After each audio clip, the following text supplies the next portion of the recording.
little update on kind of how I try to work backwards from fitting a wheel. I did it first go around when I did the LS swap, and it seemed to work. So I'm gonna do it the same way again. So what I do is I put the knuckle and everything together. No brake caliper, but that's fine. Hopefully it fits. I'll check that next.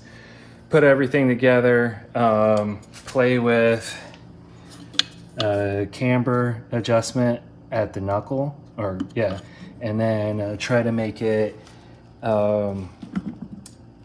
clear the wheel or clear the tire. So this is my worst case scenario with these fatty boom batty tires, and it's really close right now, and it required a 10mm spacer down here. I don't have much more, you can't really see, but I don't really have much more ability to adjust down here. I'm just running out of material to do anything with. I actually re-drilled, these aren't 4 or 3000. I actually re-drilled up here, and so I'm really close. So for the tires that I intend to run, this probably would work. So it's a 10mm spacer, and this, so then the next thing I'm gonna do is I'll take this, bolt it back in, stick the wheel in, and see if it makes sense within the wheel well also, and then as far as like camber adjustment.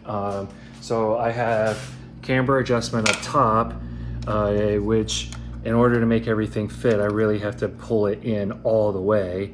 And then I do the final camber adjustment on the bottom, and then that's gonna be fixed on the knuckle, basically just to get my clearance. And the bottom, I mean adjustable control arm. So that's camber, that's caster. So that's just a quick way I do it. So like I said, next step will be to bolt it in and see where I sit. Ideally, it would be nice to be able to do a 15mm spacer, because those would bolt in with then a new extended stud. Right now with these 10mm, it's really not enough stud on there. So that's the plan. Check that next.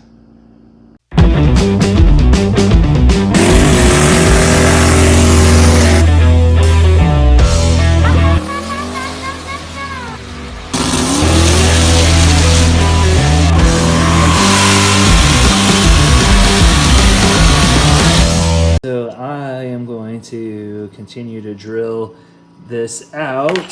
So that's the opening up the ball joint with this big expensive reamer. This bastard was like $100. It's like a 7-degree taper to match that, and use plenty of oil or some sort of cutting lubricant, lots of pressure, which you probably can't see, and slow speed, and my drill is not happy.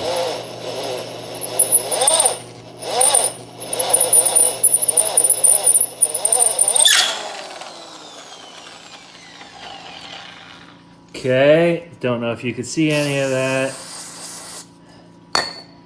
And we're making progress. So not quite down enough yet. So I want to get this up to about here.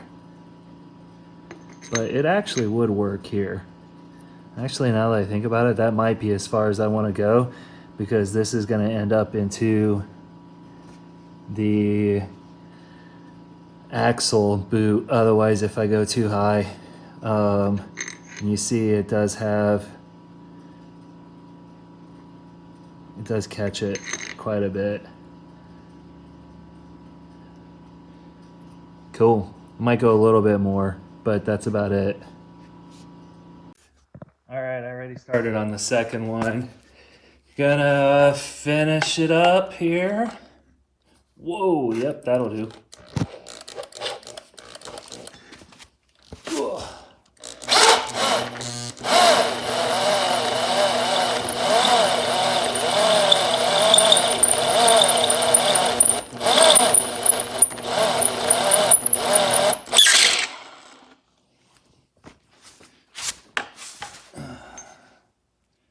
Probably would have been smart to mark the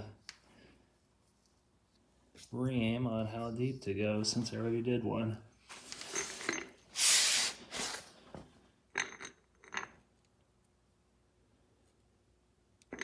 Hair more. Not too bad. With a lot of pressure, it cuts pretty good. You don't want to go fast.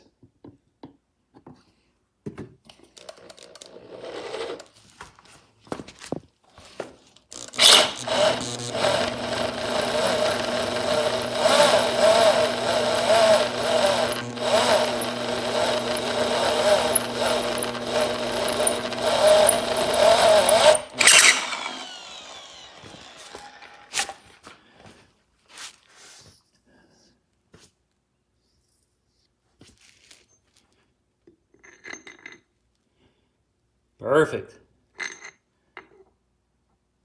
Not too shabby. Just trying to see if it's getting a nice, yeah, I don't know if you can see that, but all around here it is marking it. So all of this surface will be on the knuckle and holding it and keeping it from spinning. So that way it spins in the ball. Cool. Done. About 1,000 more small tasks to do. Got some motivation. Let's go. Old Brent from PFI seems to be on a lot in my garage. So next for me though, kind of the butchery that I'm doing. So this is drilled out for the adjusting the camber. And then now I marked it down here to get a little bit more room for the wheel. I'm gonna notch this down. Yeah, and then I had to shave this out so that the bolt could actually sit flush there because it's all the way up into the corner. Cool, that's next. And then once I get this side worked out, I have to replicate it for the other side. This is not going as planned. So let's see here. That is far too much sticking out. Not gonna fly, not gonna work. Heck, won't even fit on the trailer like that. So have to reassess how I'm doing this. I've been pushing the camber out on the knuckle to clear the sidewall, but I may need to add more spacer to clear the sidewall and pull the knuckle back in. That way I can keep the strut in closer. Because right now it's like this and then it pushes everything out. So I didn't think I was doing that bad, but apparently I am. So I'm gonna have to readjust. And also since I'm not gonna be using this meaty of a sidewall, I think I'm gonna grab the smaller tire back here. That's 26 by 8, but it's on a 10-inch wide wheel stretched on there. So that'll be maybe a little bit better for trying to make this fit. But yeah, that did not work and was quite disappointing. So back to the drawing board. All right, progress. So redid that stuff. It's a mess. But, and then I put on this, really, let's call it 10-inch wide at the here because it's stretched there. And if I get like 0 camber, it's hard to tell, but yeah, it's basically flush. But that's only an 8-inch tread. So it should stick out a little bit, but I'm gonna need a little bit more space here. I think you look sexy down there. Sure. Pull that wheel. Yeah. Okay, maybe I should shut this off. I think he's step happy. We can show how customized it is. So, starting at the top, Fortune auto camber plate and radial mount, and I slotted this, cut this out so I can move this all in further, which moves everything in. And then down here, so that's Fortune Auto, that's BC, because they had an off-the-shelf like 6-inch travel deal. And then that's Ride Tech, so that's BC. Yep. I got this from Ride Tech also.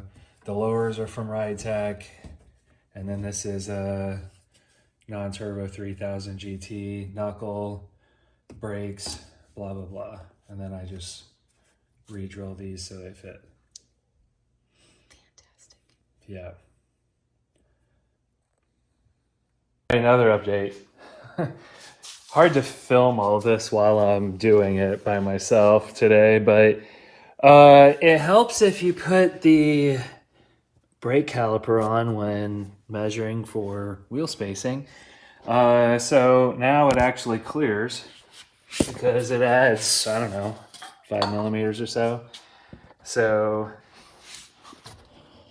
it does clear and spin, just barely. Now, this is smaller than I want to run for a tire. So you can see, so this is 26 by 8.5. I'd like to run more like a 28 by, call it 9.5 for 10. And I got a little space, but it might not be quite enough. Good news though, let's see if I can get this spaced out here. That's approximately the correct camber, and doesn't stick out too bad. Once it goes up, you know, this is going to be up here, so it'll probably stick out maybe an inch, which is kind of what I was expecting.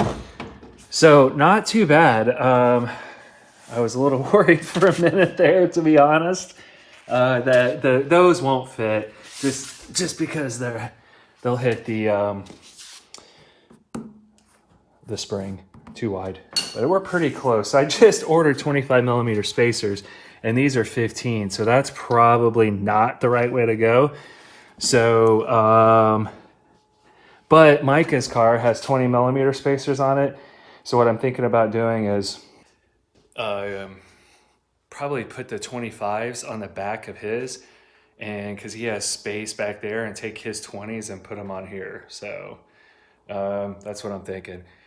And I'm just gonna keep working. I mean, it's taken a long time, and I got to replicate it on the other side, but it's getting there. And then basically I'll just bolt up the